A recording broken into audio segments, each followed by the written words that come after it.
Dalam perang, senjata adalah hal yang paling utama, dan yang paling banyak digunakan adalah pedang.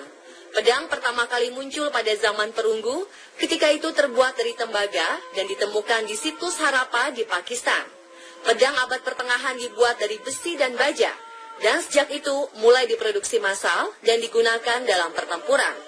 Pedang dan penggunanya menjadi tersohor dan terus dikenang hingga saat ini. Dibumbui dengan kisah pertumpahan darah dan peperangan, pedang-pedang tersebut bahkan kini lebih dikenal dengan kisah mistisnya bercampur dengan fakta dan fiksi yang melatar belakanginya. Dan berikut, On The Spot merangkumnya ke dalam 7 pedang paling misterius dalam sejarah.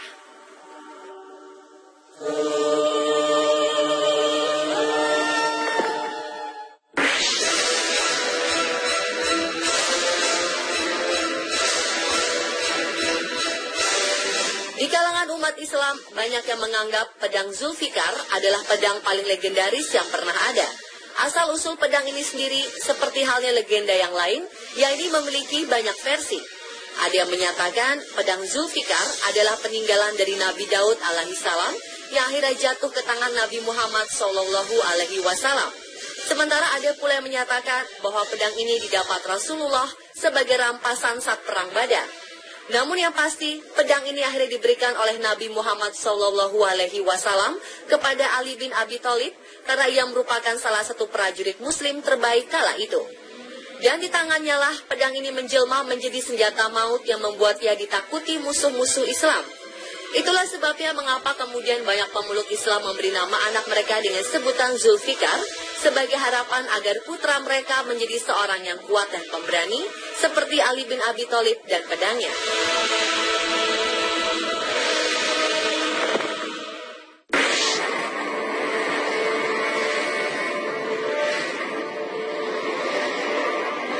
Pada tahun 1945, sebuah pedang misterius ditemukan di kuil Sisno no Kami. Pedang ini terbilang sangat aneh karena mempunyai 6 cabang di samping kanan kirinya dengan ujung yang dianggap sebagai cabang ketujuh. Pedang tersebut sudah dalam kondisi yang agak rusak, namun masih terbaca sebagian inskripsi yang tertulis di bilah pedang tersebut. Inskripsi selengkapnya memang masih menjadi bahan perdebatan hingga sekarang. Namun yang jelas, pedang tersebut adalah hadiah dari Raja Korea kepada Kaisar Jepang Jinggu dari masa Nihon Shoki. Hal ini sesuai dengan apa yang disebutkan dalam naskah-naskah kuno yang ditemukan di Tiongkok, Korea, dan Jepang. Para ilmuwan dari ketiga negara tersebut juga meyakini bahwa legenda pedang bercabang 7 yang dianggap memiliki kekuatan mistis milik Kaisar Jinggu ini memang benar adanya, walau masih menjadi perdebatan hingga saat ini.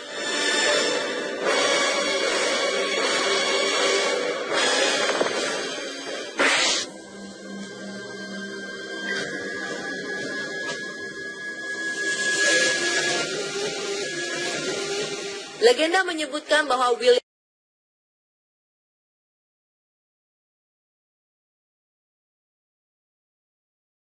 menurut legenda, orang naas yang diikuti William Wallace adalah Hugh de Cressingham, yaitu juru tagih pajak kerajaan Inggris yang dikalahkannya dalam perang Stirling Bridge ketika itu. Dan setelah kematian Wallace, Raja James IV mengganti sarung padang Wallace dengan bahan lain seperti yang saat ini terlihat dan terpajang di dalam gedung National Wallace Monument. Namun muncul misteri yang belum terpecahkan hingga saat ini. Apakah Wallace benar-benar menggunakan kulit manusia sebagai sarung pedangnya? Ada perbedaan pendapat yang mendasar dalam hal ini. Sebagian menyatakan Wallace benar-benar melakukannya. Sementara sebagian lagi berpendapat bahwa rumor tersebut sengaja disebarkan oleh pihak kerajaan Inggris agar pahlawan Skotlandia tersebut terlihat sebagai seseorang yang liar dan kejam. Dan seperti juga banyak legenda lainnya, kebenarannya menjadi samar ditelan oleh waktu.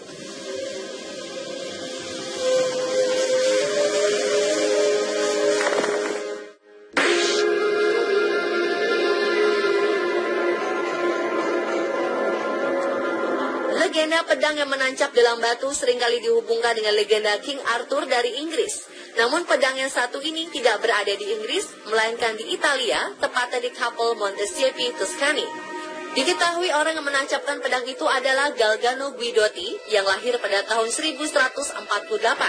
Setelah menghabiskan masa mudanya menjadi seorang satria yang sering berperang kemana-mana, Galgano akhirnya pensiun sebagai seorang pertapa di dekat kota kelahirannya. Pedang yang selalu menemaninya di masa muda itu akhirnya ditancapkannya ke dalam sebuah batu. 1 tahun kemudian, Galgano meninggal dunia, dan menurut legenda, setelah kematiannya banyak orang berusaha mencuri pedang tersebut, namun semuanya gagal. Bahkan seorang pencuri harus kehilangan nyawa di mangsa binatang buas. Tulang belulang tangan pencuri tersebut hingga kini disimpan di samping pedang Galgano. Legenda pun ketika itu menyebutkan bahwa suatu ketika Galgano didatangi oleh malaikat dan diminta untuk bertobat dan berhenti berbuat jahat. Galgano mengatakan bahwa bertobat baginya bagaikan membelah batu, lalu ia pun mencoba menancapkan pedangnya pada sebuah batu. Tak disangka pedang tersebut tertancap dengan mudahnya ke dalam batu itu, dan sejak saat itulah Galgano bertobat. Hingga kini pedang tersebut masih terletak pada batu di mana Galgano tancapkan.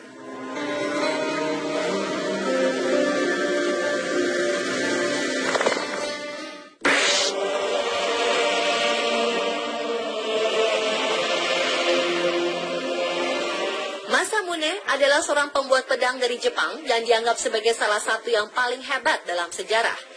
Ia hidup di antara tahun 1288 hingga 1328. Karya-karya Masamune pun telah melegenda hingga sekarang. Pedang-pedang buatannya mempunyai reputasi tinggi dari segi kekuatan, ketajaman, dan dari segi artistik. Sayangnya, Masamune tidak selalu menandai karya-karyanya, sehingga sulit untuk mengidentifikasi semua karyanya itu. Namun, karya yang paling istimewa dari Masamune adalah sebuah pedang bernama Honjo Masamune. Pedang itu dianggap istimewa karena menjadi lambang shogun Jepang selama periode zaman Edo. Pemilik terakhir yang diketahui adalah Tokugawa Ieyasu, yang menyerahkan pedang ini bersama 14 senjata pusaka lain ke sebuah kantor polisi di Meijiro, Jepang pada Desember 1945. 1 bulan kemudian pedang itu diserahkan kepada tentara Amerika, dan sejak saat itu pedang tersebut hilang jejaknya. Pedang Honjo Masamune adalah salah satu artefak bersejarah paling penting yang hilang karena Perang Dunia II. Namun diketahui, kini setelah Jepang menyerah dalam Perang Dunia Kedua, pedang Masamune jatuh ke tangan tentara Amerika bernama Sersan Koldi Timur.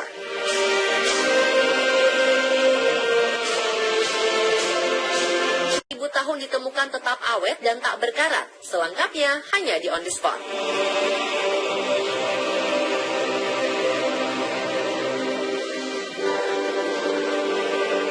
Bertemu dengan saya Juragan Uya di rumah Uya.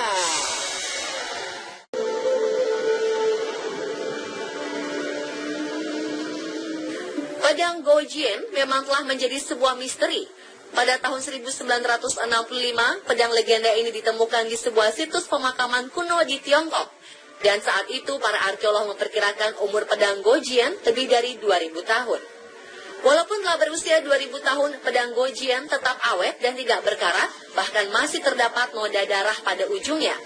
Diketahui pedang Gojien dahulu dimiliki oleh seorang raja pada dinasti Yue, Gojien, dan dipercaya sebagai pedang legendaris yang terdapat dalam kitab The Lost History of Yue. Menurut kitab tersebut, pedang Raja Gojien dibuat istimewa dengan mengerahkan kekuatan langit dan bumi.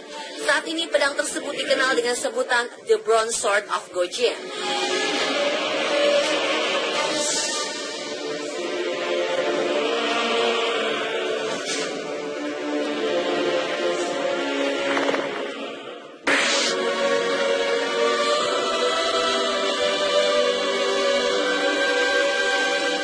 Menurut legenda di Jepang, Kusanagi no Tsurugi ini dipakai seorang dewa Susanoo ketika memotong ekor keempat dari Yamato no Orochi, yaitu seekor monster berbentuk naga berekor dan berkepala 8 yang kemudian dipersembahkan kepada Dewi Amaterasu.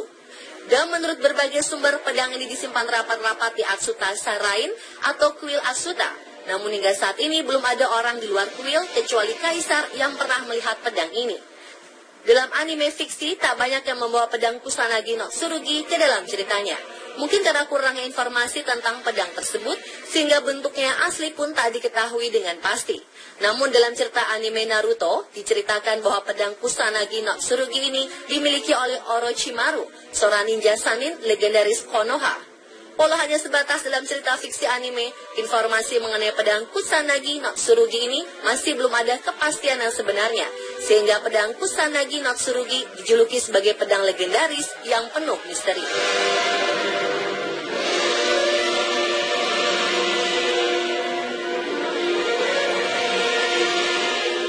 Itulah pemirsa ketujuh pedang paling misterius dalam sejarah versi on the spot.